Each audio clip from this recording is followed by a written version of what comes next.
Hello सबैलाई नमस्कार। Video त अलिक हाल्ने मन त नहुँदै पनि मैले भिडियो हाल्न कोसिस गरिरहेको छु। जुन यो गत साल चाहिँ ठ्याक्कै हाम्रो भान्जा टार्जन राई मङ्सिर 9 गतेको इपिएस एक्जाम दिएर आएपछि 10 गते उहाँ ठ्याक्कै उर्लाबारीमा साथी भेट्न जाँदाखेरि अनि साथी भेटेर आउँदा फर्किँदाखेरि चाहिँ ठ्याक्कै पथरीमा एक्सिडेन्टमा पर्नुभयो। अनि उहाँकै सम्झनामा मैले यो फेरि भिडियो हाल्न लागिरहेको छु। ठ्याक्कै 1 वर्ष भयो। यो 1 वर्षको भिडियो पनि मैले उहाँको स्मरणको लागि अथवा उहाँलाई सम्झनको लागि चाहिँ मैले यो भिडियो राख्न गइराखेको छु। हजुरहरूले हेरिदिनु होला। उहाँ चाहिँ अब अघि नै मैले भने हैन, मङ्सिर 9 गते कोरियन इपिएस एक्जाम चाहिँ दिनुभयो। अनि त्यसपछि नाइट गाडीमा आउनुभयो। त्यसपछि धरानमा झोला मात्र बिसाइकन फेरि साथीकोमा जाँदाखेरि चाहिँ 10 गते ठ्याक्कै बेलुकी फिर्दाखेरि चाहिँ उर्लाबारीबाट फिर्दाखेरि चाहिँ ठ्याक्कै पथरीमा दुर्घटना भयो। त्यो दुर्घटना भएको पनि एउटा रहस्यमय जस्तो छ है। कुनै साथीहरूले पछ्याएको जस्तो अनुमान छ, किनभने त्यहाँ धेरै गोप्य कुराहरू लुकाइएको छ भन्ने पनि अब अलिकति प्रहरीको अनुसन्धानमा आएको थियो। तर त्यहाँको धेरै मान्छेहरूको बाहुल्यताले गर्दाखेरि अब त्यहाँ ढाकछोप हुन गयो। हुन त एकले गएको, त्यसले उहाँको अब हामीले प्रमाण त्यति ल्याउन सकेनौँ। यहाँ अब हाम्रो तर्फबाट कोही देख्ने पनि छैन।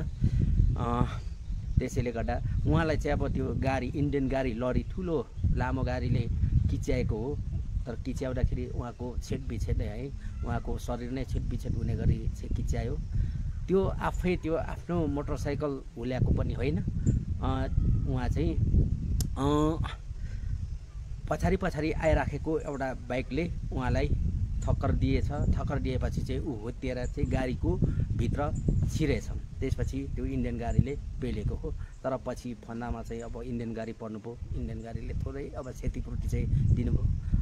तर त्यो क्षतिपूर्ति पाएर हामी त अब त्यति सन्तुष्ट त छैनौँ, किनभने ज्यान बितिसकेको छ। ज्यान भनेको कहाँ पाउनु हैन।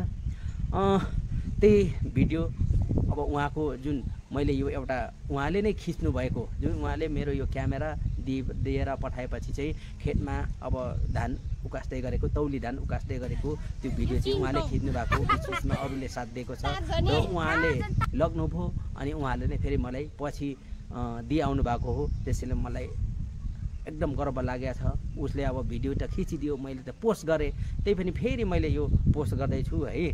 मैले त्यो भिडियो अब 1 वर्ष नागिसकेको छ, डेट एक्सपायर भयो। त्यसैले मैले युट्युब च्यानलबाट चाहिँ डिलिट गरिसकेँ। त्यसैले मैले फेरि अर्को मैले चाहिँ रिअपलोड गर्न लागिरहेको छु है। परालको भारी बोकेर आएको सबै त्यो दृश्यहरू देख्न पाउनुहुनेछ।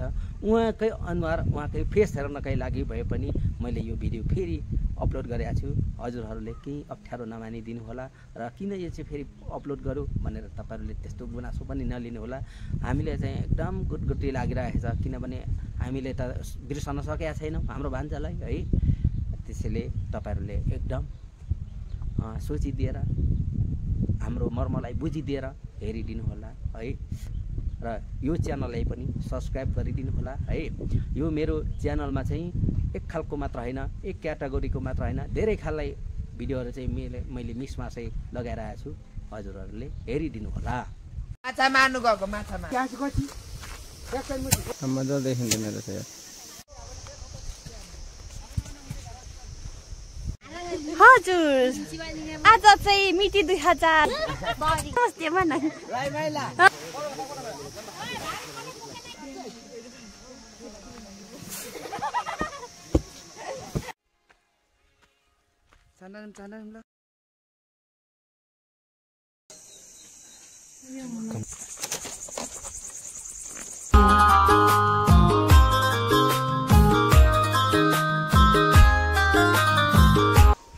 ल गाइस, यताले हिँड्यो है। अब यस्तै हो गाउँठाउँको बाटो। हाम्रो चित्र हेर्नुहोस्, माछा मार्नु गएको, माछा मार्नु।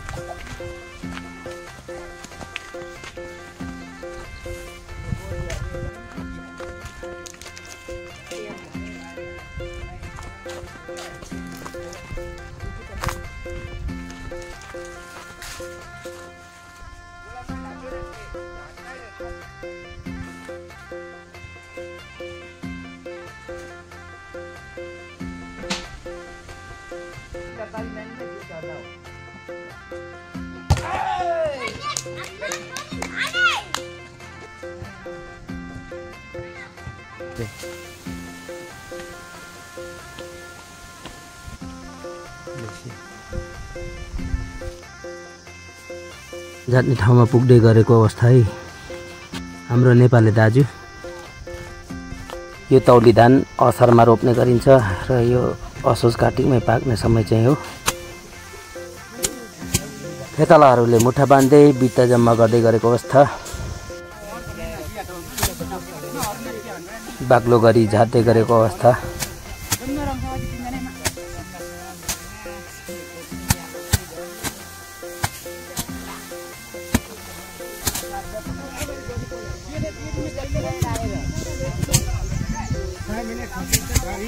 नि यता हेर्नु न, एक दुई शब्द हान्दिनु न, एक दुई ए होइन माइला यसो थोप्ला हेर्नु न।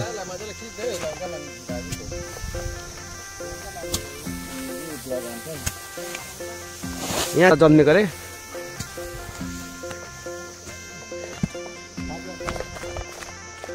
के हो यो? रामे काकालाई पठाउनु पर्ने ए कसले यसको बाउलाई क्या ओइ हाँस्नु हौ।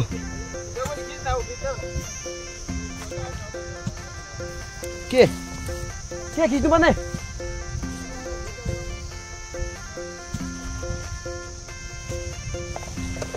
भाउजू तपाईँलाई कस्तो फिल भयो? तपाईँको ससुराली कहाँ अरे? ए माइता माइता कहाँ अरे भन्नु त? सिन्दाङ के भन्छ यसलाई? भइन्जाङ होइन? बाबुजी तपाईँको बहिनीहरू छैन? त्यो के भनेको म त कहाँ चिन्दिनँ नि त।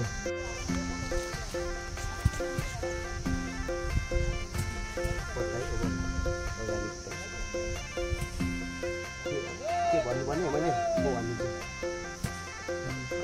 अब यसो बिहे गर्नु भनेको केटी नै पाउँदैन, गाह्रो सकिन्छ। वाला हेन्डसम केटा हुन्छ।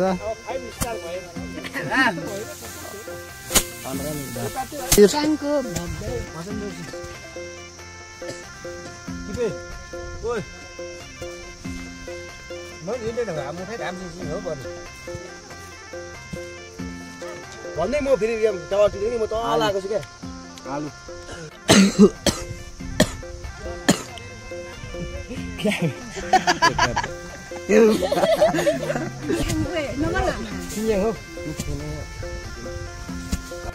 हजुर आज चाहिँ मिति 2080 साल कि 81 साल कन्फ्युज भयो होइन।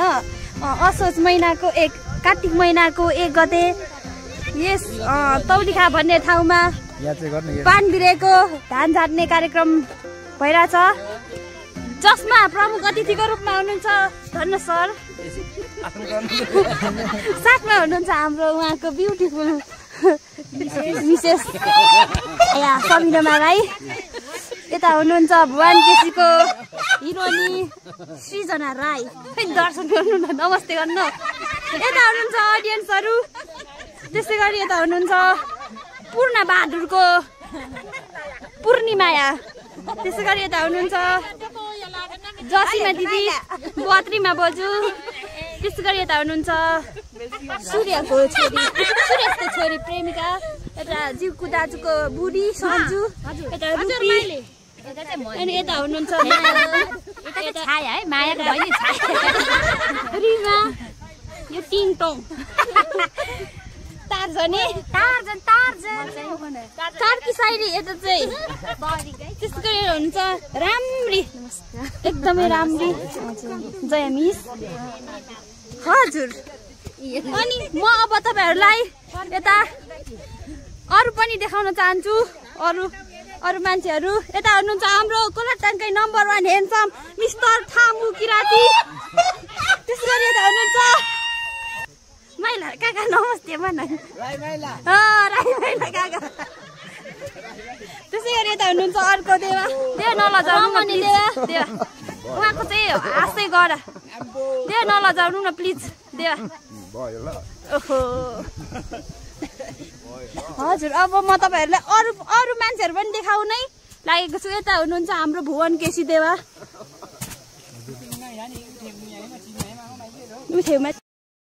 अब धान जात्न त्यति धेरै छैन जस्तो देखिन्छ।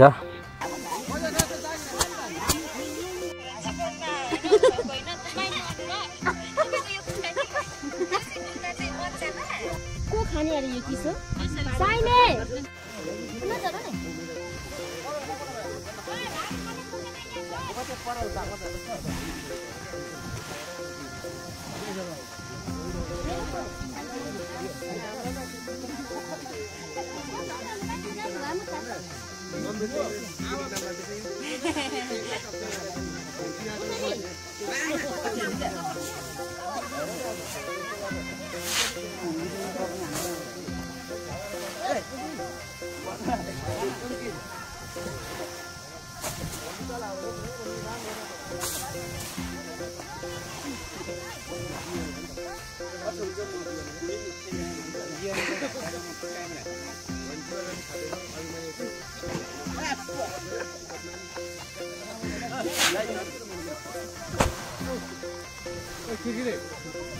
खोइ यो मलाई बनाइदिन न हौ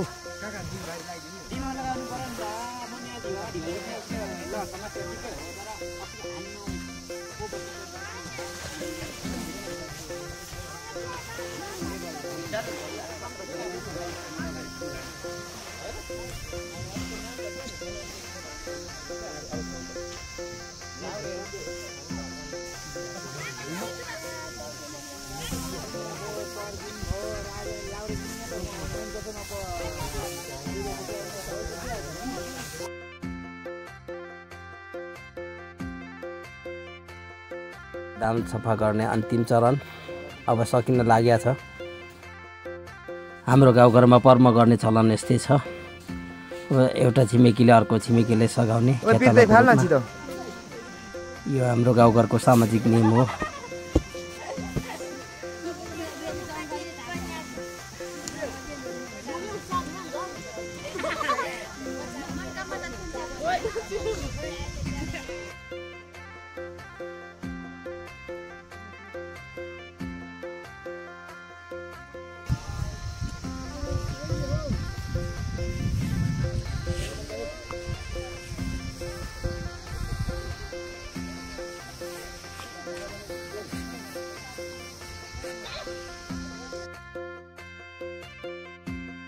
हाम्रो गाउँठाउँमा यसरी पराल बोक्ने चलन छ। यसै गरी भारी लगाएर अनि धान चाहिँ धोक्रोमा लाएर बोक्ने चलन छ। यो गोठसम्म पुर्याउने अथवा घरसम्म पुर्याउने भनेको बढीमा 10 मिनेट मात्र समय लाग्छ उहाँ खेतालाहरूलाई।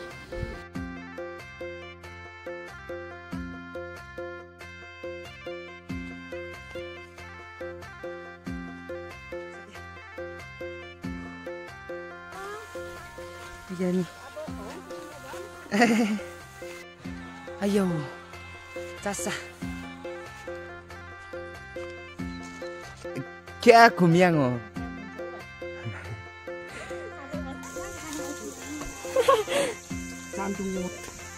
घरपट्टि छु Tanyain kanoi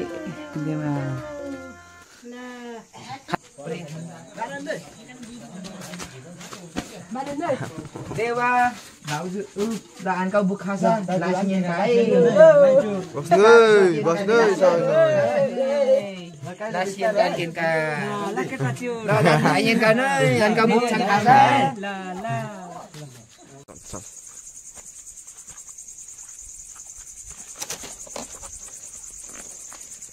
हामी चाहिँ घर पुगिसक्यौँ अहिले घर पुगिसक्यौँ